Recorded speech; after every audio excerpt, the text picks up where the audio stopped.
ஆண்டவராக இயேசு கிறிஸ்துவின் வல்லமையுள்ள நாமத்தினால் இந்த செய்தி வேலைக்கு உங்களை நாங்கள் அன்போடு கூட அழைக்கிறோம். இந்த நாளிலே கூட நாம் செய்தியின் தலைப்பு இடரல் இல்லாத வாழ்க்கை. நல்ல கர்த்தராகிய தேவன் இந்த வசனத்தை ஆசீர்வதித்து கொடுக்கும்படி நம்ம ஜெபிப்போம். கர்த்தாவே, இந்த செய்தி வேலையை ஆசீர்வதித்து கொடுங்க. கர்த்தாவே, எங்களோடு கூட பேசுங்க இயேசு சுவாமி.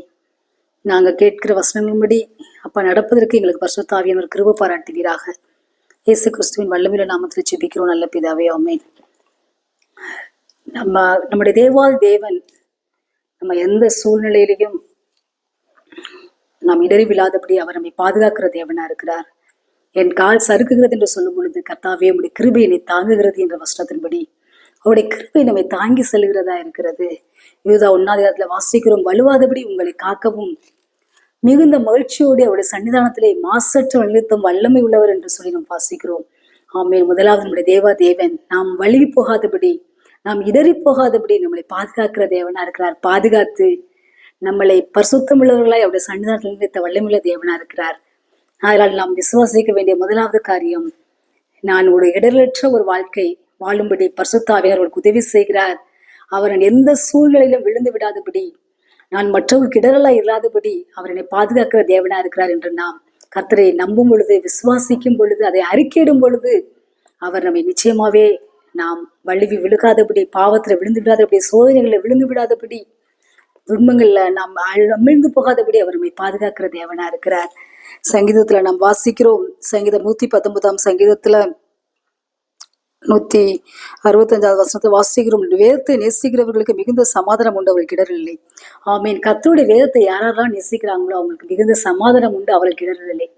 அருமையான கர்த்தருடைய பிள்ளைகள், நீங்க கர்த்தருடைய வேதத்தை வாசித்து தியானிக்கும் பொழுது அவர் உங்களுக்கு சமாதானத்தை வாக்கு பண்ணியிருக்கிறார், மிகுந்த சமாதானத்தை வாக்கு பண்ணியிருக்கிறார். அதே நேரத்துல நீங்கள் ஒரு காலம் இடறி விழுவதில்லை.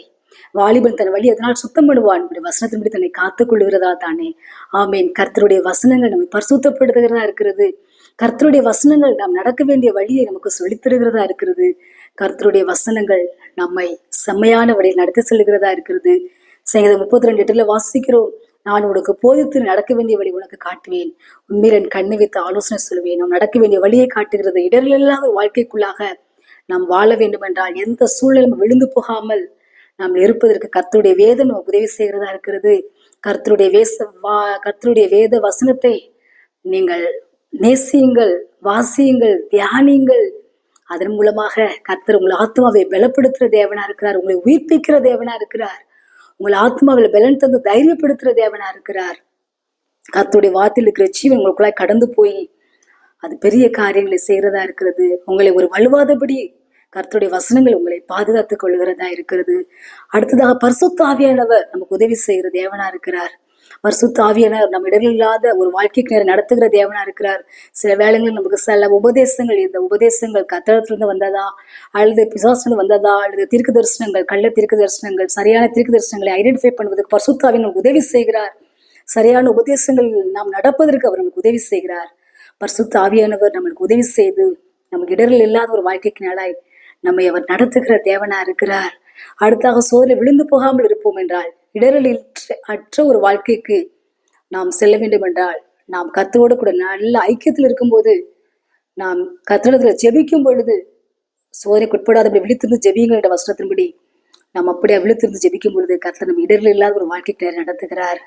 அதுமான கர்த்தருடைய பிள்ளைகளை, கர்த்தர் உங்கள் எந்த சூழ்நிலைகளிலும் நீங்கள் பாவத்தில், சோதனைகளில், துன்பங்களில் அமிழ்ந்து போகாதபடி உங்களை பாதுகாக்கிற தேவனா இருக்கிறார். அவருடைய வசனம் உங்களை பாதுகாக்கிறதா இருக்கிறது. பரிசுத்த ஆவியானவர் உங்களை பாதுகாக்கிற தேவனா இருக்கிறார். நீங்கள் ஜெபிக்கும் பொழுது கர்த்தரோடு கூட நல்ல ஐக்கியத்தில் இருக்கும்போது அவர்கள் உங்களை செம்மையான பாதையில் நடத்தி உங்களுடைய பாதங்கள் ஒரு காலம் இடறி விழாதபடி, உங்களுடைய நேம் ஒரு நாள் டேமேஜ் ஆகாதபடி உங்களை பாதுகாக்கிற தேவனா இருக்கிறார். கர்த்தாவே உங்களை ஒவ்வொருவரையும் ஆசீர்வதிப்பாராக. கர்த்தாவே இந்த வேளையில் வசனத்தை கேட்ட ஒவ்வொருவரையும் ஆசீர்வதிங்க. கேட்ட வார்த்தையின்படி உம்மோடு கூட நாங்கள் நல்ல ஐக்கியத்தில் இருக்க முடியும். வசனத்தை வாசித்து தியானித்து நேசிக்க ஆண்டவரே உம்மோடு கூட ஆண்டவரே நாங்கள் எப்பொழுதும் அப்பா தகப்பனே உறவாடி கொண்டிருக்க கர்த்தாவே எங்கள் ஒவ்வொருவருக்கும் கூட கிருபை பாராட்டுவீராக. பரிசுத்த ஆவியானவர் எல்லாவற்றையும் உதவி செய்கிறதற்காக கூட ஸ்தோத்திரம்.